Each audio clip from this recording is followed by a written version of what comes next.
Hello, I'm David Miller from the University of Florida, where I'm the chair of a School of Human Development and Organizational Studies and Education, and also a professor in research and evaluation methods.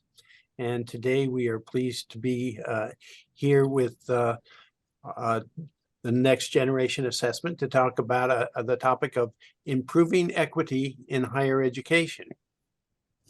Hi, everyone. I'm Tammie Cumming. I'm co-host for this episode today.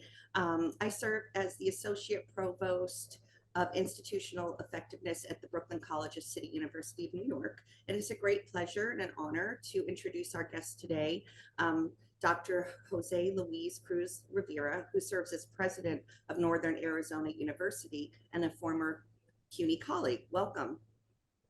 Thank you for having me.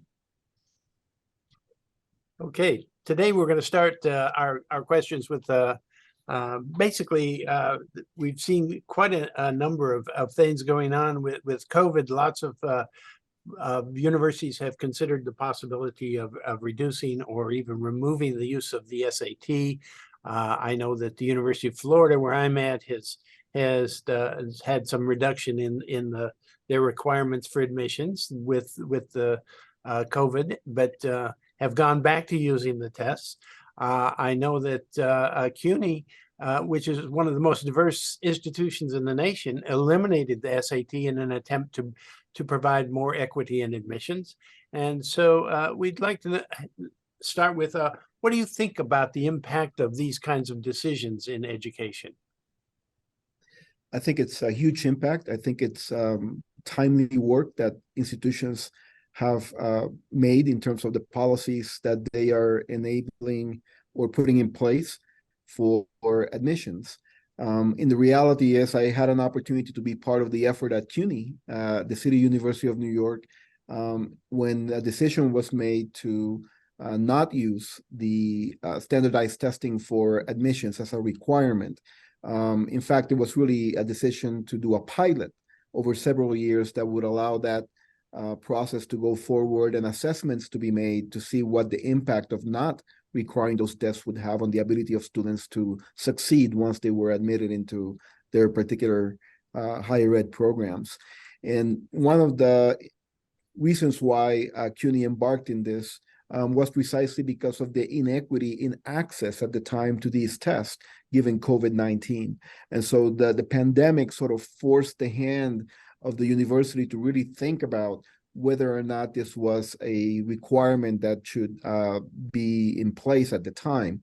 Now, granted, it was a decision that was made perhaps accelerated by the times and COVID being in place, but also it's something that had been building up over time across higher ed in general, in terms of a realization that these tests not only had some testing biases in place that would disadvantage some students, particularly underserved students and students of color, but also that they did not have as much predictive value as people thought they had in terms of the correlation between the students' test scores and their ability to be retained for a second year in college.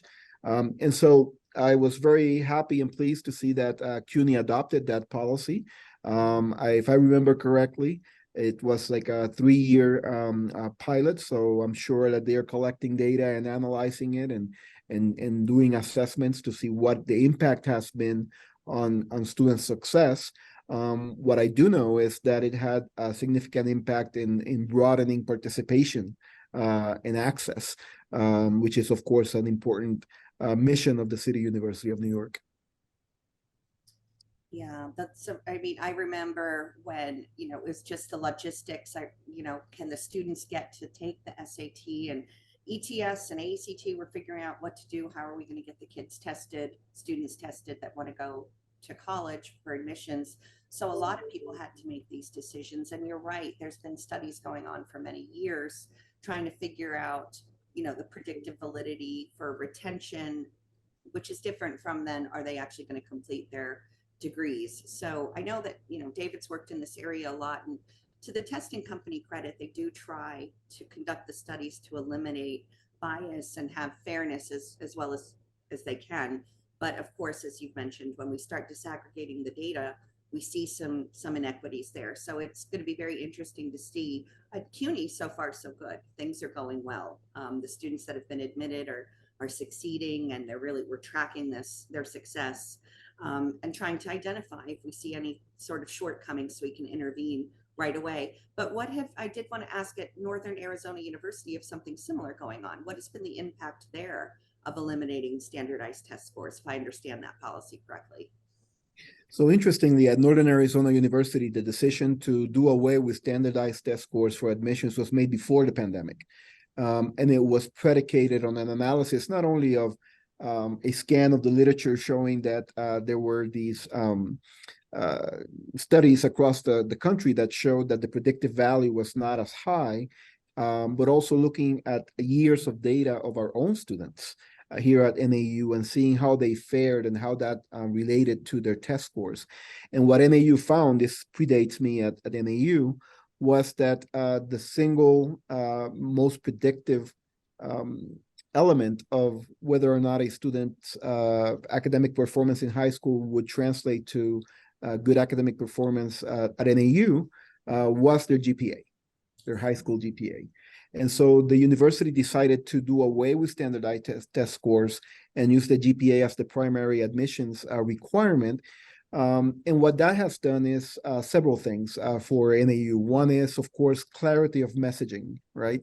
And this is so important to create aspirations, college-going aspirations for students and their families, in the sense that now we're saying to students in Arizona that if you graduate from high school with a 3.0 GPA, you're assured admission at NAU. No questions about it. You will be assured admission at NAU. Now, in the course of trying to simplify this messaging, we came to realize, and this is a change we made just recently, that we were asking for a 3.0 GPA for assured admission. If you had below 3.0, you would be considered, and we would look more carefully at your transcripts and so forth. But what we found is that the 3.0 GPA we were requiring was over a core set of 16 high school courses. And so in the spirit of eliminating barriers, when we looked at the data more closely, we found that there were about 18% of high schools in Arizona that did not provide their students those 16 courses. Right, so there was 50,000 students every year in the state of Arizona going to high schools that did not have the full set of courses, and so would have been disadvantaged, would have to figure out how to get those courses online, elsewhere, and at a community college. And so we changed the admissions requirement now to be a 3.0 GPA on 14 courses that are the 14 courses required by the state of Arizona of all high schools, right? So now it's regardless of the high school you go to, if you have 3.0 GPA, you're assured admission. And what we have found is that our graduation rates have continued to ramp up. We had some dips in retention rates over COVID, as many universities did, but now they're back on track. And so we have not lost much from a predictive capacity in our admissions process. By doing away with the testing, we have gained a lot in terms of clear messaging and building aspirations, college-going aspirations for our students. You know, that's interesting that it's that you have that relationship with that shows that their graduation rates are going up. Is that across all groups, and have they disaggregated the data to look at that how it affects different groups? I would expect it would, but I'm just curious. Want to make sure. Yes, that is true. We have looked at the data, and that is the trends are similar for all of our groups. Gaps exist, as we know these gaps are stubborn, but we're putting new supports in place here at NAU to narrow those gaps, and we're aggressively pursuing making sure that all students, regardless of their background, have an equal opportunity to get value out of their educational experience here. So that's where we are. One of the things that we found, to your point, is in looking at those gaps, was a need to be more to better communicate on the affordability piece, right? So the GPA and and the coursework speaks to access, but then there's affordability, such an important component of it. So we spent about 9 months this past year looking at our financial aid packaging process, our merit-based scholarships, our need-based scholarships, and we tweaked things such that now we're able to say, not only say that if you graduate from high school in Arizona with a 3.0, you're assured admission at NAU, but we can also say that if you come from a household with an income under $65,000 a year, which is more than 1 out of every 2 households in Arizona, you are guaranteed a tuition-free education at NAU.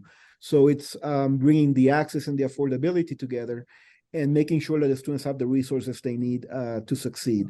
And this goes into place in fall of 23. And we expect to see a narrowing of our achievement gaps among different groups, especially those with financial need. Yeah, the gaps, you're absolutely right. They were already there. So it's just a matter of you don't want them increasing. And it sounds like that's not happening. So that's a very good sign. Mm-hmm. It sounds like excellent work. You've been spearheading some wonderful policy, it sounds like, at NAU. And it was just been wonderful hearing about how this is working at your institution. And we're so happy you were able to join us today. Thank you so much. Yes, thank you for coming.